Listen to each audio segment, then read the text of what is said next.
नमस्कार मित्रांनो, स्वागत आहे चॅनलच्या पुन्हा एका नवीन व्हिडिओमध्ये. तर आज कोकणामध्ये आता सुरुवात झाली शिमग्याला आणि बरेचसे मुंबईकर आहेत ना, ते गावामध्ये येत आहेत आणि आमच्याकडे सुद्धा जोरात शिमगा आहे. तर 2 दिवसांनी आमच्याकडे पालखी आणि त्याच्या अगोदर आहे ना, आम्ही वाडीची जी मोठी पूजा असते सत्यनारायणाची महापूजा, तर ती ठेवलेली आहे. दरवर्षी ठेवत असतो. गावातली आणि मुंबईची जी सर्व मंडळी आहे ती एकत्र भेटत असते आणि याच्या निमित्ताने हा एक कार्यक्रम ठेवलेला असतो आणि बरीचशी धमाल मजा मस्ती या महापूजेला येत असते. बरेचसे सुंदर असे कार्यक्रमसुद्धा आम्ही ठेवलेले आहेत. तर या महापूजेमध्ये बरेचसे कार्यक्रम असतात. त्याचबरोबर एक कार्यक्रम आम्ही नवीन ह्यावर्षी घेऊन आलो आहे की आमच्या मराठी शाळेवरती शिक्षक होते साळुंकी गुरुजी. 20-22 वर्ष या गावामध्ये त्यांनी सेवा केली आणि मुलांना शिकवलं. तर त्याच्याबद्दल हा सत्काराचा कार्यक्रम ठेवलेला आहे. तर व्हिडिओ शेवटपर्यंत बघा, तुम्हाला नक्की आवडेल आणि आवडल्यास लाईक करा, शेअर करा. तर चला तुम्हाला आता तयारी दाखवतो. मित्रांनो, आता उद्या आमची सार्वजनिक पूजा आहे वाडीची, निमदेवाडीची, आणि इकडे सर्व पोरं आहेत, सर्व तयारी करतात. इकडे बघा, हा ऋषी आहे, ऋषिकेश मोरे माझ्या टीममध्ये आहे.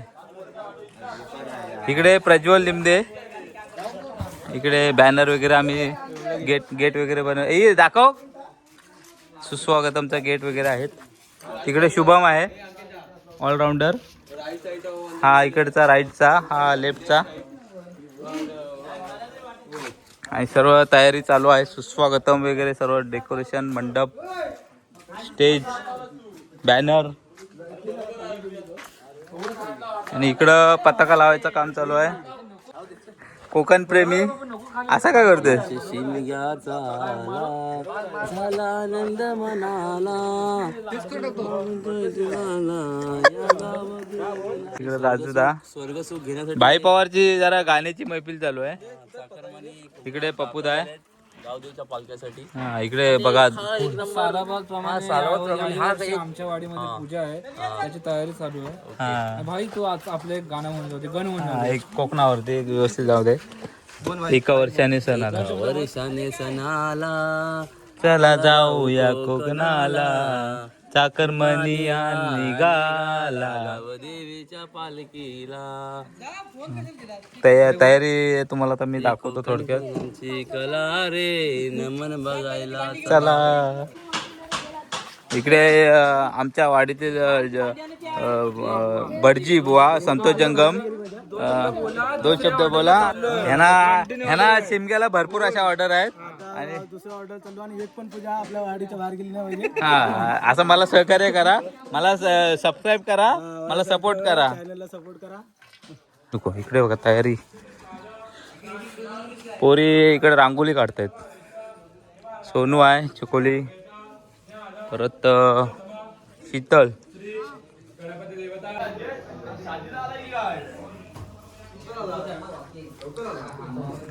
इकडे सॉरी पोरं तयारी करतायत. अमोल लगेच बसला. अमोलला बोलते सारखा रोल मध्ये घ्यायचं आहे. तो दुसरा अमोल आला, तो मेन आहे, तो मेन कला.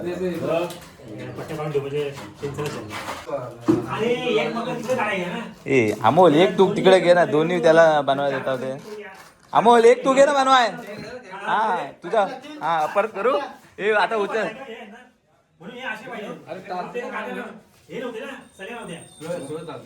स्पेशल भाड्याचे आहेत ते, तासावरती भाडं आहे.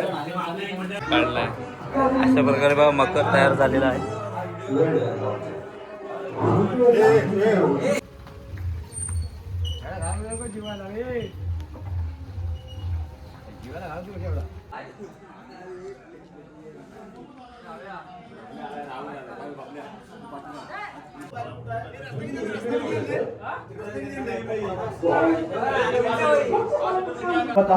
ग्राम देवता, सत्यनारायण देवता, उत्तरेश्वर देवता, तालकोबा देवता, जागेवाले महाराजा, सर्व देवी देवता, आज तुमच्या चरणासमोर उभे असलेले निमदेवाडीचे सर्व ग्रामस्थ, यांनी देवा तुझा हात पेटीचा जो नारळ ठेवलेला आहे तो मान्य करून घे. भक्तांच्या यापुढील नोकरी व्यवसाय सुखाचा समाधानाचा यशाचा मार्ग दाखव.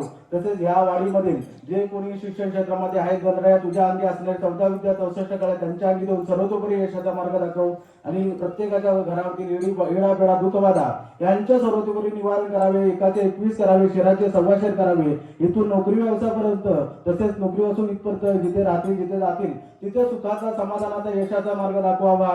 भक्तांच्या आयुष्यातील येडापिडा दुःखबाधा यांचे सर्वतोपरी निवारण करावे. 1चे 21 करावे. शेराचे 1.25 करावे. भक्तांचे यापुढील आर्थिक सामाजिक धार्मिक जी काही कामं राहून गेली असतील ती सर्वतोपरी निवारण जावे. आणि अशीच भक्ती या भक्तांकडून वेळोवेळी करून घ्यावी ही तुझ्या चरणी प्रार्थना. बोला गणपती गजानन महाराज की जय. नमः पार्वती शिवार महाराज की जय. सत्यनारायण महाराज की जय. उत्तरेश्वर महाराज की जय.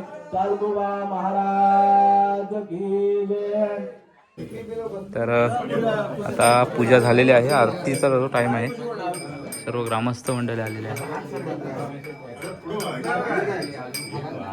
बट आहे पुढं बस.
हा मग हे बघा तयारी बघा काय.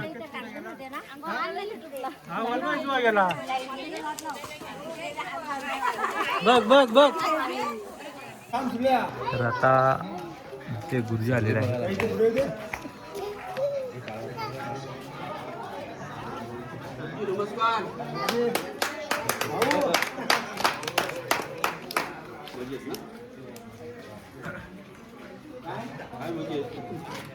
चलो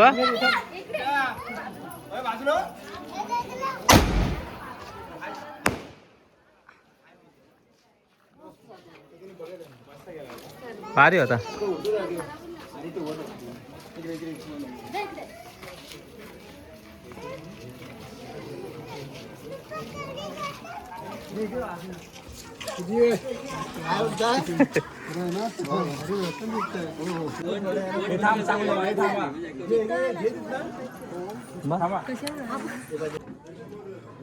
श्री साळुंके सर किंवा साळुंके गुरुजी एक आदर्श व्यक्तिमत्व,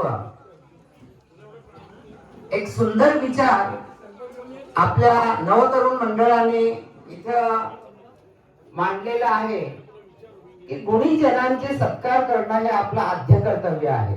ज्या वेळेला मला हा विचार त्यांनी सांगितला, कारण हे सत्कार किंवा हा आमच्या परिचयाचाच विषय, पण तुमच्याकडून आलेला हा जो आहे विचार तो खूप चांगला आहे, पूजनीय आहे, वंदनीय आहे.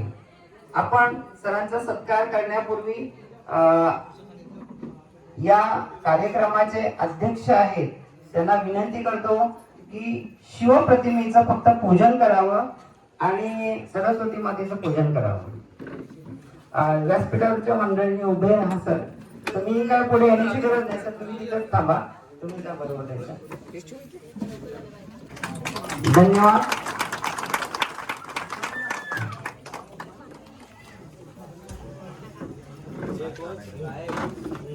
या कार्यक्रमासाठी उपस्थित सर्व ग्रामस्थ, सर्व महिला मंडळ सदस्य, सर्व त्यांचे विद्यार्थी, आज एका सुंदर कार्यक्रमासाठी इथं आपण उपस्थित आहोत. आपण स्वतःला भाग्यवान समजतो की खरंच गुरुजनांचा स्वागत आणि सत्कार करणं हे ईश्वराच्याही पूजेच्या पेक्षा जास्त महत्वाचं आहे.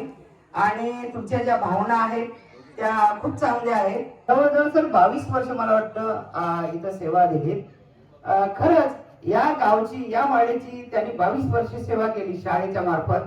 आणि त्यांचे विद्यार्थी आहेत त्यावेळेला सुद्धा त्यांचा एक हातखंडा होता की स्कॉलरशिपला मुलं अगदी दरवर्षी त्यांची यायची एक दोन.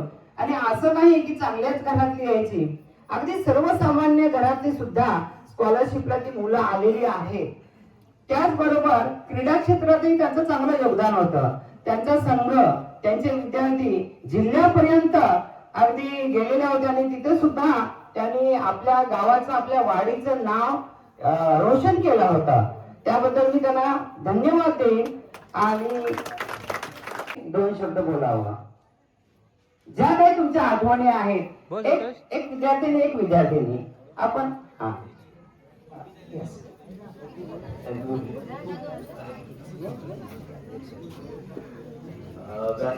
व्यासपीठावरील सर्व अध्यक्ष आणि शब्दच सुचत नाही सर. एवढा म्हणजे आयुष्यात एकच मास्तर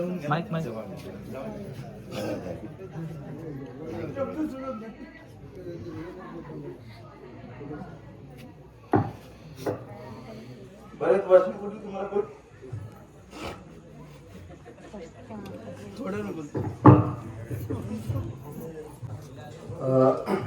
गुरु म्हटलं की आई वडिलांनंतर जे शिक्षक येतात त्यांचं कुणाचं नाव घ्यायचं म्हटलं तर साळुंखे गुरुजींचं पहिलं नाव येतं. कारण आम्ही लहानपणापासून जे आपल्याला अबकडईच्या नंतर ज्या गोष्टी शिकवण्यात येतात ते त्यांच्या थ्रू आम्हाला पुढच्या शालेय जीवनात पुढच्या बऱ्याच गोष्टी आम्हाला कामाला आल्या.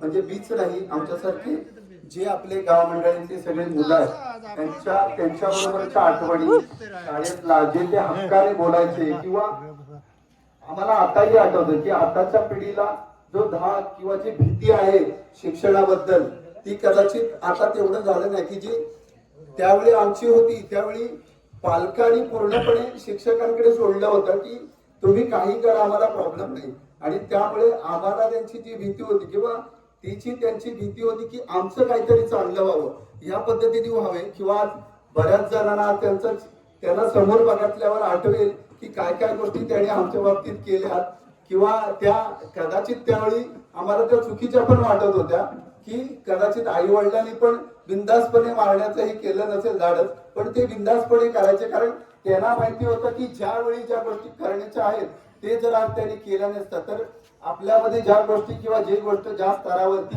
त्यांचे आता ज्या पोझिशनला आहेत ते त्यांना त्याचं महत्व आज कळतंय. असे बरेचसे गोष्टी आहेत जे त्यांच्याबद्दल आपण रात्रभर गप्पा मारू शकतो, पण आपला कार्यक्रम खूप ऑलरेडी लेट झालाय. तर मी माझ्या बाबतीत एवढंच बोलू इच्छितो की त्यांचं उदंड आयुष्य किंवा त्यांना भरपूर आयुष्य आमच्यातर्फे त्यांना मिळू दे, सुखा समृद्धीचे पुढचे दिवस असू दे आणि आमच्यावर त्यांचं आशीर्वाद नेहमी असू दे ही ईश्वरचरणी प्रार्थना. धन्यवाद. धन्यवाद प्रमेश.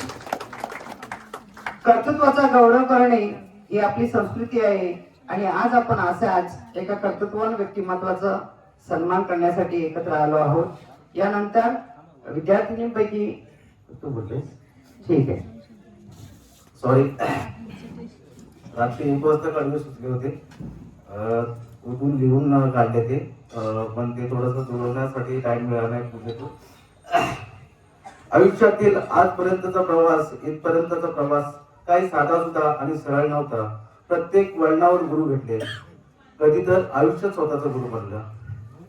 पण आयुष्याच्या मातीला आकार, ओकार आणि ओंकार निर्माण करणारे माझे पहिले गुरुजी मी तुम्हाला कधीच विसरू शकत नाही.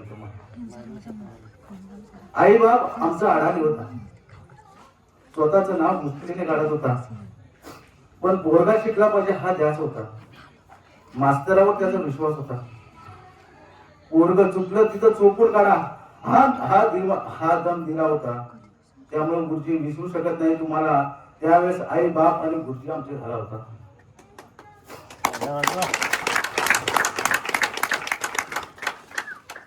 गुरुजी रंगमंचावर उभं राहून प्रेक्षकांना मनमुराद हसवण्याची कला तुम्हीच दिलीत मला. आठवतं का तुम्हाला वर्गात समोर उभं राहून रावणाचा हास म्हणत होता तुम्ही. त्यामुळे कधीच विसरू शकत नाही तुम्हाला. थोडे अजून लिहायचे होते, भरपूर शब्द होते माझ्याकडं, फक्त थोडा टाइम नव्हता त्यामुळे लिहू शकलो नाही. थँक्यू. वातावरण खूपच भावनिक झालेलं आहे.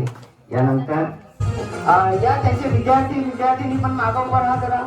अमोल चला चला बंट्या चला या जाऊ मी पण. पुढं. हा पुढे या. काही विद्यार्थ्यांनी खाली बसलं तरी हा चालेल. चालेल पुढे बसते. समोर बसा. जरा डोंगरावर वगैरे बसा म्हणजे दिसायला पण चांगलं दिसेल. हा. ठीक आहे. मुझी बरं टाळ्या वाजवता नाही टाळ्या.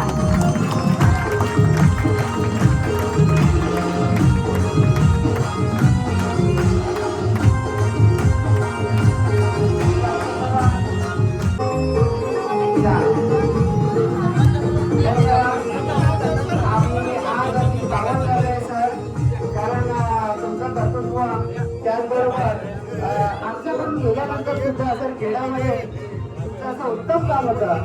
कोणाला गिफ्ट घ्यायची असेल सरांसाठी उद्या पटापट करून घेऊ. मागं पुढे आहेत मग माणसं. आज खरंच आमच्या वाडीमध्ये यापूर्वी असा कधीच प्रसंग किंवा अशा प्रकारचं वातावरण नव्हतं. पण आपणामुळं आम्ही सगळे अगदी भावून गेलेलो आहोत. धन्यवाद. आज एक चांगला योग आलेला आहे, योग म्हणून आलेला आहे. सकाळपासून खूप मान्यवर येऊन गेले की गेल्या वर्षीपेक्षा याही वर्षी सगळ्या नवतरुण मंडळ, मुंबई मंडळ, ग्रामस्थ मंडळ, महिला सगळ्या असतील, सगळ्यांना धन्यवाद देतो की अति सुंदर असं मला वाटतं त्यांनी स्वतःने सगळं केलेलं आहे. तर तुम्हाला पर्यंत धन्यवाद देतो. आणि ही तुम्ही हे जे केलंय त्याचं श्रेय सगळं गुरुजींना आहे. आणि अतिशय सुंदर असं दुर्गाशब्द लोक म्हणतात का आई वडिलांनंतर जर प्रथम कोण असेल तर गुरु असेल. माझ्या पांडुरंगाला माऊली म्हटलं जातं, त्या ज्ञानेश्वराला माऊली म्हटलं जातं, माझ्या आईला सुद्धा माऊली म्हटलं जातं आणि ह्या गुरुला सुद्धा माऊली म्हटलं पाहिजे.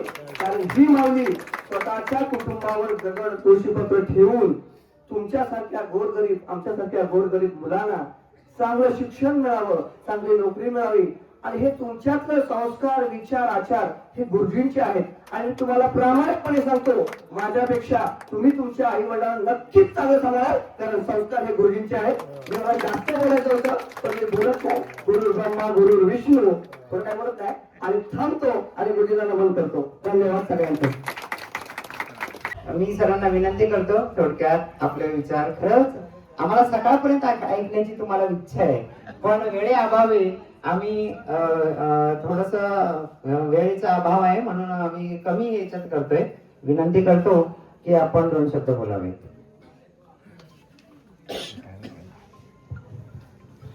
सर्वांना नमस्कार. या उत्तरेश्वराच्या पावनभूमीमध्ये पुन्हा एकदा मला अशा प्रकारे जोरदार स्वागत होईल याची मला कल्पना नव्हती. खरंच त्या उत्तरेश्वराने मला या ठिकाणी ही सेवा करण्याची संधी दिली आणि म्हणून मी इथे आज तुमच्या समोर आहे. आजच्या या कार्यक्रमानिमित्त माझे ज्येष्ठ सहकारी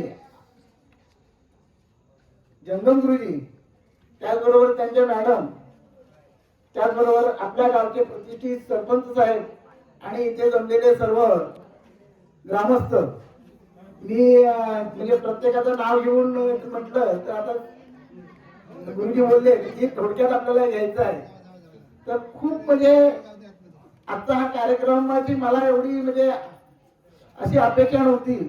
मी खरंच माझ्या विद्यार्थ्यांचा म्हणजे त्यांनी मला इथून जाऊन आता जवळजवळ 13-14 वर्ष इथून जाऊन झालेले आहेत, तरी माझ्या विद्यार्थ्यांशी सतत या ना त्या माध्यमातून संपर्क असतो आणि इतकं त्यांनी मला आपल्या हृदयात स्थान दिलेलं आहे. ते पाहून खरंच मला आता असं वाटतंय की माझं पुढचं जन्म देखील याच मुलांच्या साठी घडावं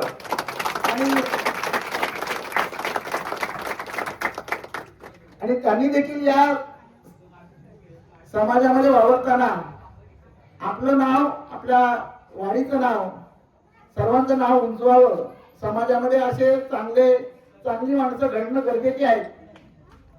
सरपंच साहेब म्हटले की शिक्षकाने जर त्या विद्यार्थ्याला चांगलं घडवलं असेल तर तो त्याचं कुटुंब चांगलं घडवतो.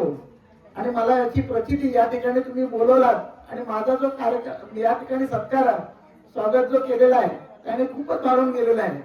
खूप बोलण्यासारखं आहे. माझे जे जुने जे पालक आहेत, भाऊ आहेत किंवा कृष्णा पवार आहेत, नाना आमचे, नंतर आमच्या आता प्रशांतचे वडील पवार, त्यानंतर आमचे लिंदे, आता म्हणजे थोड्याच का दिवसापूर्वी आमच्या मालवणी ताई म्हणजे त्यांचं देखील या ठिकाणी मला आताच्या या कार्यक्रमानिमित्त आठवण येते की या सगळ्यांचं म्हणजे प्रेम इतकं मिळालेलं आहे की आपण त्याला शब्दामध्ये व्यक्त करू शकत नाही. आपण सर्वांनी या ठिकाणी मला बोलवलं. नाना पवार आहेत, आमचे लिंदे आहेत, म्हणजे खूप जणांचं मी नाव घेऊ शकतो की म्हणजे माझे विद्यार्थी आज योगेश आहे, संतोष आहे, खूप म्हणजे प्रशांत आहे, अंकित पांढरे, हातून नेहमीच माझ्या ह्या मुली पण मला आता म्हणजे व्हॉट्सअप आणि फेसबुकच्या माध्यमातून संपर्कात आल्या, त्यांचे चेहरे बघतो. मला खूप म्हणजे माझ्याकडे शब्दच नाही. खरंच मी आज या आजच्या कार्यक्रमाची आणि अशा प्रकारच्या स्वागताची अपेक्षा ठेवली नव्हती. पण आपण सर्वांनी आपल्या हृदयात स्थान देऊन माझ्याबद्दलची जी जाणीव तुम्ही ठेवलेली आहे त्याबद्दल मी खरंच तुमचा माझं कुटुंब या ठिकाणी, बाई आमच्या सौभाग्यवती या ठिकाणी उपस्थित आहेत की खरंच म्हणजे मगाशी सांगितलं की मुलं माझी शाळा सकाळी 8 वाजता सुरू व्हायची आणि संध्याकाळी 9 वाजता 10 वाजता कधी संपायची ते मुलांच्या वेळेवर असायचं. त्यामुळे म्हणजे खूप सांगण्यासारखे भरपूर आहे त्याच्याबद्दल. हे सर्व माझ्या सौभाग्यवतीमुळे मला देखील घडून आलेलं आहे. आणि आपल्या पालकांनी जो विश्वास दाखवला की आताची परिस्थिती तशी माझ्या ज्येष्ठ जंगम गुरुजींना माहित आहे की आता पालक जरा बदललेले आहेत. पूर्वी पालक आपल्या मुलांना गुरुजींच्या हातात देऊन टाकायचे आणि काय करायचं आहे तर तुम्ही करायचं. त्यामुळे आम्हाला त्या पालकाला मुलाला घडवताना जरा देखील म्हणजे आम्ही मागे पुढे बघत नव्हतो. थोडीशी दमदाटी, मुलांच्या आठवणीत म्हणजे माय जास्त लक्षात राहतं, पण ते का मारलं ते पण त्यांच्या लक्षात आहे. ह्याबद्दल पण मला समाधान आहे. आज ते जिथे आपल्या मुलांना पण सांगतात की माझ्या गुरुजींनी मला कसं घडवलं काय, त्यामुळे ते देखील आपल्या मुलांबद्दल तसंच जागृत आहेत. परंतु आता काही ठिकाणी असं पालक शाळेमध्ये सांगतात की बाबा मुलाला मारू नका, अमुक करू नका. पण छेडी काय छमछम, विद्या ही घमघम, हे माझ्या विद्यार्थ्यांनी अनुभवलेलं आहे. तेव्हा तुम्ही देखील आपल्या मुलांना म्हणजे एवढं टेन्शन पण देऊ नका, पण शिक्षणासाठी तुम्ही तत्पर राहा. मुलांना थोडस तुमच्यामध्ये ठेवा. म्हणजे मुलं शाळेत जातोय म्हणून तो शिकतो असं नव्हे, तर तुम्ही देखील पालक म्हणून त्याला वेळ द्या. त्याच्या अडीअडचणी, त्याचे काय, एखादा मुलगा सध्या अभ्यासामध्ये नसेल हुशार पण त्याच्याकडे काय जर कलागुण असेल, आता भरपूर जगामध्ये त्याला संधी मिळणार आहे. खेळाडू म्हणून एक चांगला तो नावारूपाला येऊ शकतो, गायक म्हणून नावारूपाला येऊ शकतो. त्याच्यातले कलागुण शोधा. आपल्या मुलाला जास्तीत जास्त वेळ द्या, त्याला चांगलं घडवा. असंच मी आजच्या या निमित्ताने बोलेल. आपण सर्वांनी या ठिकाणी मला बोलवलात. मला पुन्हा म्हणजे माझ्याकडे शब्द नाहीत तुमच्याबद्दल म्हणजे व्यक्त करण्यासाठी. खरंच मी तुमचं हे ऋण माझ्यावर राहिलेलं आहे असं मला वाटतं. आणि म्हणून मी मगाशी बोललो की पुन्हा एकदा मला जर जन्म भेटला तर मी याच गावात येईल आणि माझ्या विद्यार्थ्यांना घडवण्याचा प्रयत्न करेन. आजच्या उत्तरेच्या भूमीमध्ये मी खूप समाधानी आहे. इथे राहून माझे 2 शब्द या ठिकाणी संपवतो. जय हिंद, जय महाराष्ट्र.